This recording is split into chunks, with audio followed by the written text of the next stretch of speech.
Welcome to Cleveland Kurentovanje 2025. I'm here with Joe Tavcar, one of our most prolific caterers in the Slovenian American community here in Cleveland, and he is going to be teaching us tonight how to make Slovenian classic pork schnitzel and tenstan Krompir, which is a potato dish. And first I do want to thank our sponsors so much for making this happen tonight, as well as our major grand tours, the CAC and Ohio Arts Council. So thank you so much for everyone's support and all of our volunteers who have been helping out and everybody who's made this grassroots volunteer-led festival possible. So tell us a little bit about where we're at and who you are. My name is Joe Tavcar, and this is my shop. It's a catering business for about 15 years, and I use this as a prep area for events, for either for here or for different locations, for churches, for picnics or weddings, baptisms. And so this is the area that I do the prep area. Also, I'm open 3 times a week, and it's for drive-through meals that people actually can call in or actually look at my Facebook, which is Georgia Tavcar, which is JOZETAVCAR. You look there and you see what the special is, and you call in, and the times that you can pick up those meals is between 2 and 6 o'clock. Perfect. And we'll put a link in the bio and our caption for this. And you also are going to be at Cleveland Kurentovanje on March 1st, correct? Correct. So we can enjoy your delicious cooking then too. What we're going to have there is actually homemade apple strudel. It's going to be available. Slovenian liver dumpling soup, which is one of famous Slovenian soup that everybody wants the recipe and they want to know how you make it. And they try to make it, but they can't.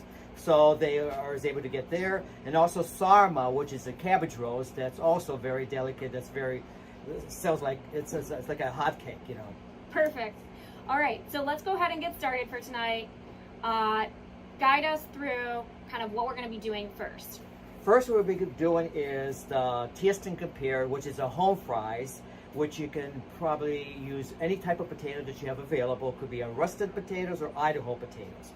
So what we're going to do now is come back here, and I'm going to show you what you need to do first. You get a pot with potatoes in it. If they're dirty, you wash them. If they're not dirty, which usually at the store, you don't have to wash them. They're pretty much clean. Level the potato, put it on the stove on medium heat, and use hot water. If you want to cook it faster, use hot water. If you want to use, doesn't matter how long the time, doesn't matter what kind of water that you use. So you put it on medium heat and let it cook for a while. While that is cooking, I'm going to show you the second process, which is sauteing the onions with the shortening, which Slovenians like to use homemade lard, which is really good, or bacon grease. It makes it taste so good for that day. So that's what I was taught when I was younger to make from, you know. Cool. Let's go check out the potatoes. Okay, now what we did was we got a pot with some potatoes in it and put the level on there. Also, sometimes I put a little salt if you want, but that's okay. That's not a big deal. And then, now that's when you start putting on medium heat. Then when they're done, how to test them they're done, you put your knife inside the potato. If it comes out fast out, means it's done. If a potato follows you, like example right here, it's not done. It's raw. So, which means it needs to be cooked longer. So these potatoes are done, and so it comes out right away. Then now what you do, you get a lid, you drain the potatoes to get all the waters out, and you keep the lid on there. So there's 2 reasons. Some people feel like if you want the potatoes to be hot, with the glove that you use to peel them, it comes out easier. But if they're cold, it's hard to peel for some reason. So sometimes you get this insulation glove that it's easier to peel. And that, so that's what there. Okay, while that's ready, what we're going to do is saute, dice some onions, and also put a side of lard, which is right behind me. We're going to get a pan with a little bit of lard or a shortening, whatever you prefer best. Okay, then you put on the stove until it melts. Okay, you got this. Okay, we're going to drain the potatoes. Okay, we got the pan back here, and with the lid on, it keeps the potatoes nice and hot. The ladies are wearing insulated gloves. The reason why is because the potatoes are still hot and it's easier to peel. And so I'm going to take this out, and then each one's going to take a potato. See how hot they are, just steaming. And if you with your bare hand or the glove that I'm wearing, you'll burn your hands.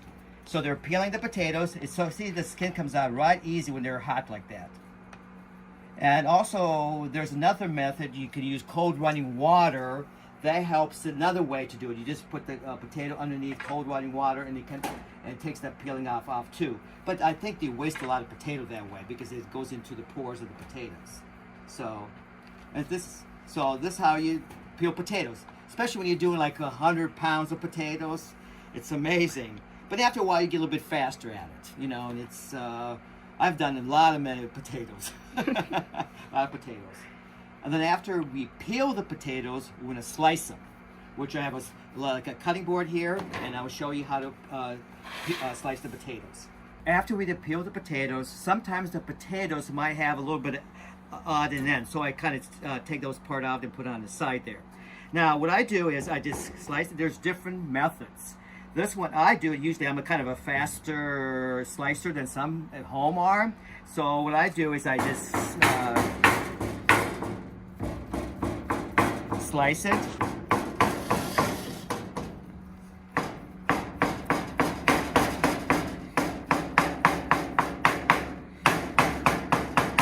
When I'm done with that, then I put it into the bowl.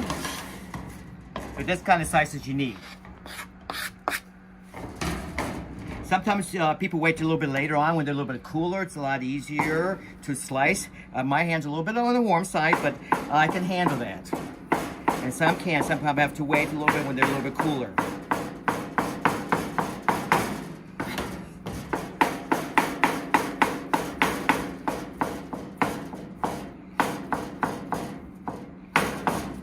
And there's a different method, since somebody does, is they get a paring knife and they cut it this way too. I'll show you another method. They do it, you could do it this way too. And there's a bad spot sometimes that happens in the middle, so you scrape that off and you just do little small slices back and forth, so that's easier. If the potatoes cool, right now the potatoes kind of mediocre, so it's not too bad. So that's how they do it too. So there's two different methods you can slice potatoes. If you don't have a cutting board, you can do it this way. But it takes a little bit longer time, unless you're in a hurry. And potato is hot. Ooh, baby. Ooh. So this one I'm gonna finish cutting, slicing.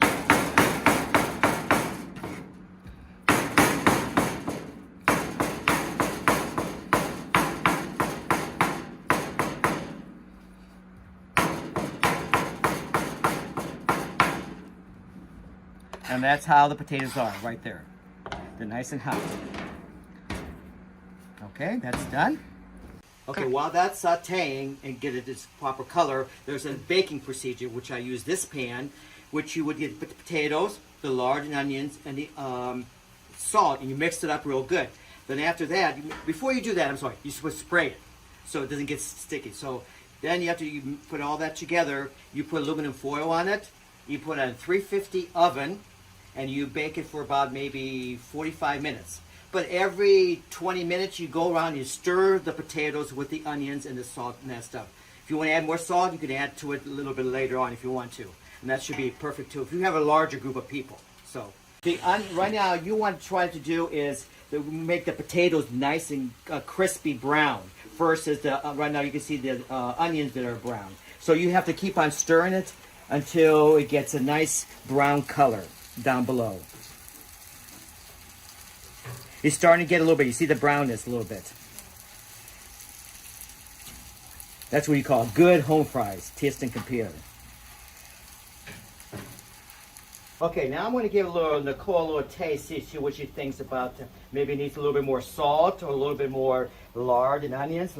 Let's see. Oh, it's scorching hot. While I wait for it to cool down and have a bite here, tell me about who taught you to make this. How did you get started in your tenstan Krompir? Oh, my mom started when I was young, But then Mrs. Zoll, when I came back to Cleveland, because when I joined a dance group, you say she learned a lot from Mrs. Zoller. So Mrs. Zoller was my what do you call what's the word I'm looking for? She was your master teacher. Master teacher. So I worked with her for many years, and she taught me so many different things. Potatoes. This was one of them. She taught me how to do it. I was also, for 200 people, I was stirring the pot, mixing those potatoes like I was brainwashed when I was making those home fries. But she made the best. So she was my inspiration of learning so many different things, the Slovenian culture, the food that I'm preparing, for the future too. Awesome. Well, okay, let's taste this. I think it's perfect. This is one of my favorite things. Is it good? Yeah. Yeah, so usually pan-fried it's had better taste, I think, versus the baking part. Because you're bringing all that into the potatoes, all that, the shortening and the onions and so good. I think one of the things that's going to surprise people the most is that we're not using olive oil here or any sort of canola oil or anything like that. It has to be lard or else you don't get that rich flavor. Correct. It's actually better for you, too. Yeah. Not one for the vegans, though. No, right, I understand. Yes, I totally agree. Okay, awesome. Well, this is great. So what happens next? Okay, after this, it's ready to go. Usually I do is just put a lid on a cover. You got that plastic, glass lid? A cover up before we're serving time, so it's ready to go. I would cook a little bit longer, but I'll put a low temperature so it just cooks just there. And so that's done for that potato. Perfect. Okay. Thank you. The next thing is the pork schnitzel. Okay, let's get started. Okay. This pork loin you can buy at any place. It's a regular pork loin that you can get at Mark's, Sapel's, Giant Eagle, but they're all the same size. Some might be fattier than the others, so you have to look very carefully. So if there's a lot of fat, which this is actually a nice piece of pork loin. And if you can buy any store, you can buy half a loin or a full loin. It's just a regular pork loin, which is called that. So actually this is pretty good. Actually, you need a little bit of fat because when you bread it, you want a little bit of the fat, the moisture go inside the meat. But if it's too lean, it becomes too dry. When you actually fry it, and it becomes too dry. So you need a little bit of a fat on there. So I'm slicing a little bit, and it's the sides are like that. It's a little bit of a marbling around it, the fat. So when you're frying it, the fat makes it the plate more moist. Actually, the upper here is more of white meat per se. The back of it is more of the dark meat, which usually the dark meat is more tender. It's more moist. It's more, it's like you melt in your mouth. So each person has their own preference of what they like. Someone was detected at your window. So I'm cutting 4 slices here. And you can usually buy just a half a loin, or you can buy a third of a loin. And this is just for because my business, you have to have a lot of loins. After I slice it, okay, and this is what it looks like. So it has a little bit of a fat on it, which is okay. The next procedure is going to be I'm going to put in here a little bit of garlic salt and a little bit of pepper. And I put that on there to season it. And usually you do this the day before or a couple hours before, so it has time to have the seasoning absorb into the meat. Okay, and then I just a little bit again. That's how I season mine all the time if I have a lot of group of people. But otherwise, you don't have to. Okay, and a little bit more. 5 pieces are good. That's it. And now, while that's done, the next thing we're going to be doing is, we waited enough. Next thing we'll be doing is going to pound them. There's 2 different methods of tenderizing. This is what you do at home. This is a mallet. This is like a commercial mallet.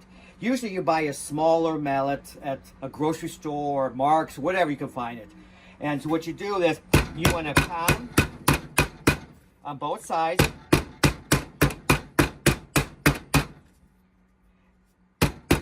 Some people like it really more thinner because you have thinner, it becomes more dry. And so I like it more so that so evenly you pound it. And I put that right there. So I do 2 here. pound it very evenly, and you get your frustration out by pounding. If you're mad at somebody, that's a good way to get your frustration out. Okay, I'm going to do one more. And if you have a lot of times, and then also we have a KitchenAid, which some of you might have a KitchenAid home, and so it's this is called a tenderizer, and instead of you have like for 40, 50 people, what you do is very easy. You run this right through. See how easy that is? I mean, you don't have to do any pounding, don't have to get mad, nothing like that. You have to go through a couple times, so it tenderizes the meat. So that's the second way to tenderize the meat. Okay, after we're done to slicing and portion it, season it, Mike's going to show a little demonstration how to bread it before we fry it. So first thing we do is plain old flour. Doesn't matter what kind of flour it is. It doesn't have to be sifted at all. So he puts it into flour mixture. He kind of pounds it into it. Make sure the whole pork schnitzel is floured really well. And then he puts it in an egg mixture, which is just regular egg that's beaten up with a little bit of water, especially with the egg prices today. So you have to really kind of watch the egg procedures.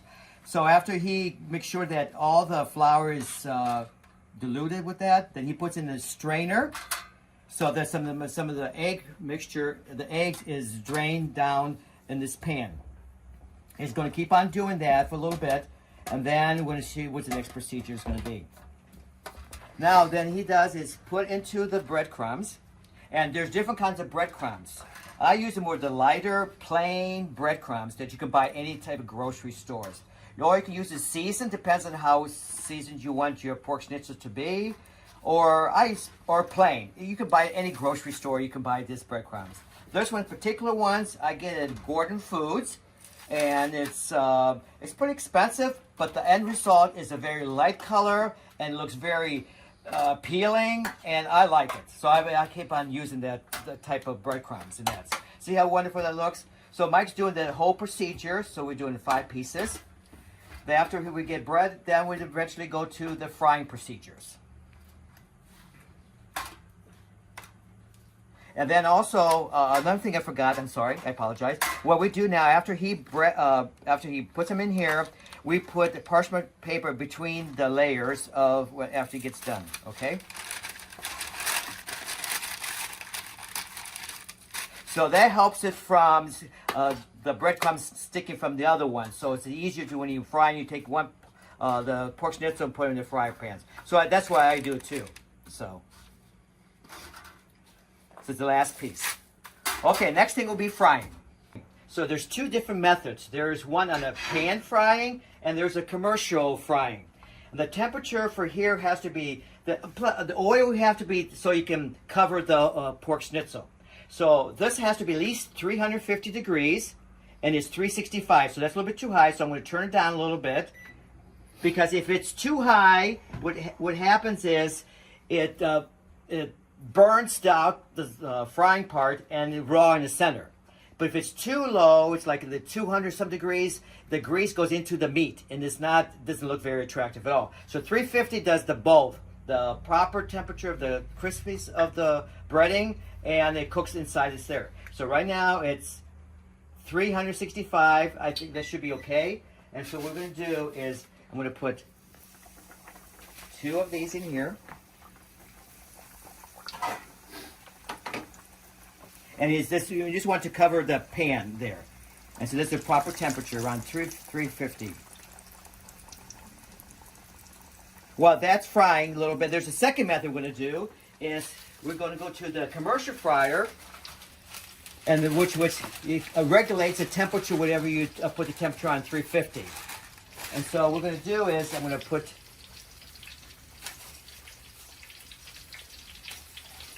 Put 3 of them in here. And how you regulate the, make sure it's properly done, has a nice golden brown color on both sides. So you might have to stir it around a little bit here. So we're going to go back to the other one, see how the other one is. And see, whatever you have at home, if you have a regular fryer, little fryer, you would do the commercial one. But that one I have is a little bit bigger for a larger quantity of 20, 30 pieces at one time. And you don't want to be there all day frying 2 at a time. Here, what I'm doing right now is only for just for a couple people. And the oil I use is regular vegetable oil. Regular vegetable oil. You can use olive oil. You cannot use olive oil. It will burn it. Burn that. So just regular vegetable oil, or you can use lard if you want to. So I just use vegetable oil, or canola too. You can use canola.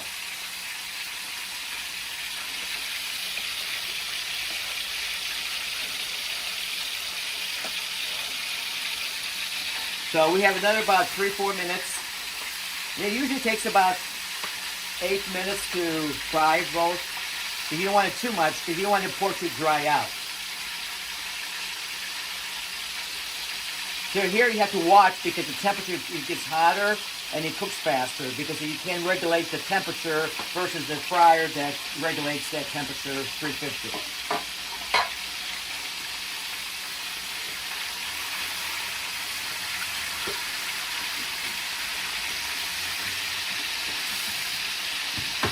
And the fryer cooks a lot better. It balances the look of the product. And right here that we use for the dripping of the extra oil that we take from the fryer. It's almost done.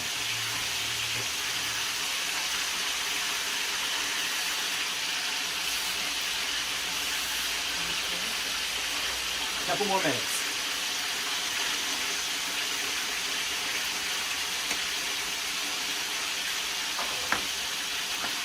Oh, it looks so good.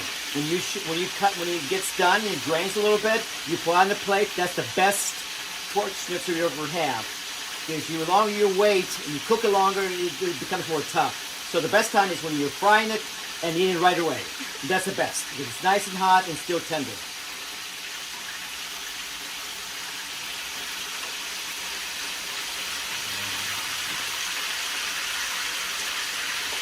This one's a little bit faster.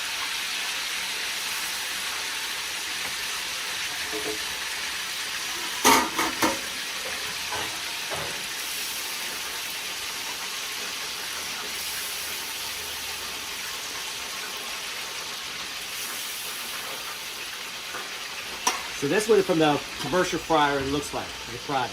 Looks nice, and it's a nice golden brown color, and it's the way I like it.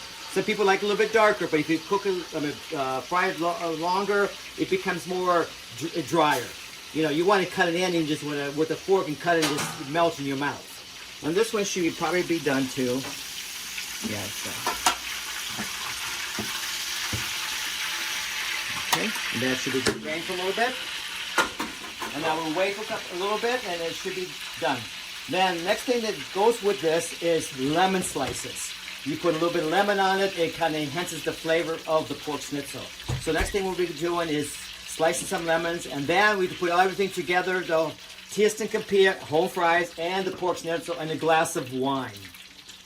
Okay, oh, forgot a couple of things I'd like to mention to you. Also, if you have like a dinner party or something like that, and you want to keep this at a little bit longer time, you say want to get things done early, there's a couple of tips I want to suggest to you.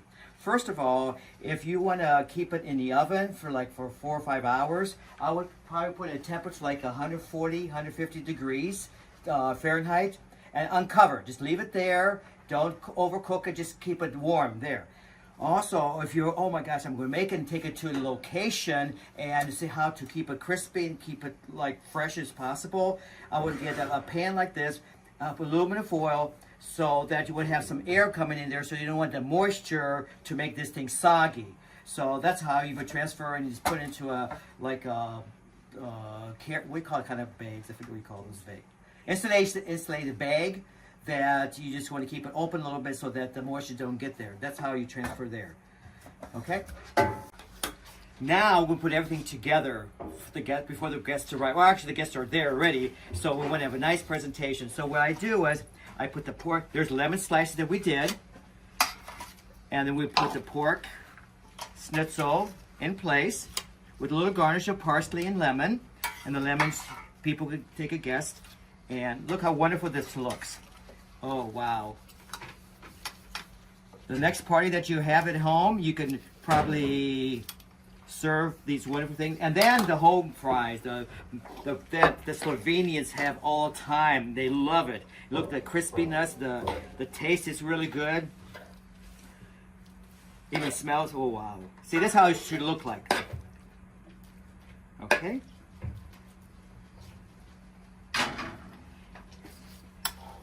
And then it comes with a glass of wine. And that's how the presentation, when you're serving a guest, that's how it should look like. Okay, thank you so much. This looks amazing, and I can't wait to taste it. Let's dive in. Sorry. It's perfectly crisp, Yes. and the crust is so flaky.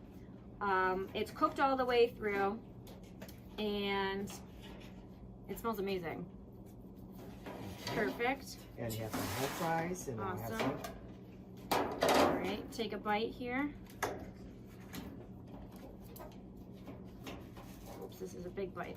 It is. Okay. I know. It's perfect. Mm. One of my favorite meals. And I also will say, Joe cooked for my wedding about 450 pieces of schnitzel. And this is how I know we have a master schnitzel maker. Okay, let's dive into the potatoes next. Yes, the potatoes are really good too. Have some, and I have some a little bit. Take some more. Thank you very much. Alright, we'll Thank have you. a taste. Okay. Pan frying is the best way to go. It's delicious. And even if you pan fry the schnitzel or commercial, it looks the same color. It tastes the same. So whatever is convenient for you. The pan frying is probably a smaller group, but for the large commercial, you can do more. Same with the potatoes too. You can either bake it, or you can either pan fry it too. So whatever the amount of people that you're going to have, serve. Thank you. So next time, do this. It's wonderful. It's really good. The beef is tender, juicy, and the potatoes are nice and crispy. Oh, they're really good. So. Well, let's talk about what things that we would serve this with. What kind of veggies would you put out with this? Well, either choice that you could put green beans. It seems like it's very common that people order through weddings, baptism, whatever they use. Green beans is their first choice. But the second one, you could probably do vegetable medley, which is a combination of broccoli, cauliflower, and carrots with a little bit of olive oil, butter, and a little bit of garlic, and Parmesan cheese on top.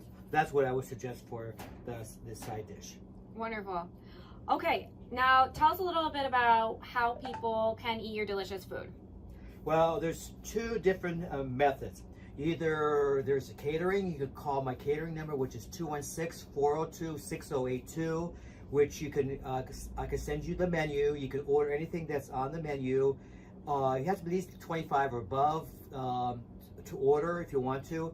Or another way, we have a drive-through window, which is, we're open on Wednesday, Thursday, and Friday. You can look it up in Georgia Tavcar, which is Jozetavcar. And you can look into the Facebook and you can see what I'm offered that particular day. Usually at 4 o'clock in the morning, I start typing, oh, I'm going to have that today. And you call in during that 3-4 hours, earlier the better, and you can pick up the food from 2 to 6 o'clock at night. I have a drive-through window on the north side of my building, which the building is located at 746 East 200th Street in Cleveland, Ohio. And you go through the driveway, you pay, and you leave. What a way to go, you know? The best home-cooked meal Yes. that you can get in Cleveland. Yes, everything that I make is from scratch. Nothing is instant. And that's why people say, boy, this is really good, like my grandma used to make. And so that's why I keep that tradition alive. I don't want to cheat anybody. I want to have the people have experienced the homemade food. And people are also going to be able to eat again from you at the festival on March 1st. Yes, I'm doing the Kurentovanje. I have a booth outside, which I'm going to be serving cabbage rolls, which are really, really, really popular. The people keep saying, how do you make it? How do you make it? I want it. I want it. And also liver dumpling soup, which is a Slovenian, like Italian wedding soup. They can't have enough of it. And also our homemade apple strudel, which we make here, which is this table that you're looking at right now. We stretch this dough and we make that on a daily basis that we're here. And that's also is available that day too. Perfect. Joe, it has been a pleasure. And if people have questions, you can go ahead and leave your questions and comments in the comment section on our YouTube and Facebook streams of this. And Joe and the Cleveland Kurentovanje Facebook and YouTube accounts will be there to answer your questions. So Yes. we also have some links. We will be posting the ingredient list and some supplies, links out to that awesome KitchenAid attachment for pounding the meat for all the people who have KitchenAid stand mixers who want the attachment. We'll have a link out there for that, as well as some other things that will help you with your schnitzel making experience. Awesome. Thank you. This has been wonderful. Thank We've never featured schnitzel before, and it's definitely a fan favorite. So hopefully we've given the people what they've been asking for, and can't wait to have your food at the festival. So thank you so much. Awesome. Thank you very much. All right, see you next time. Okay.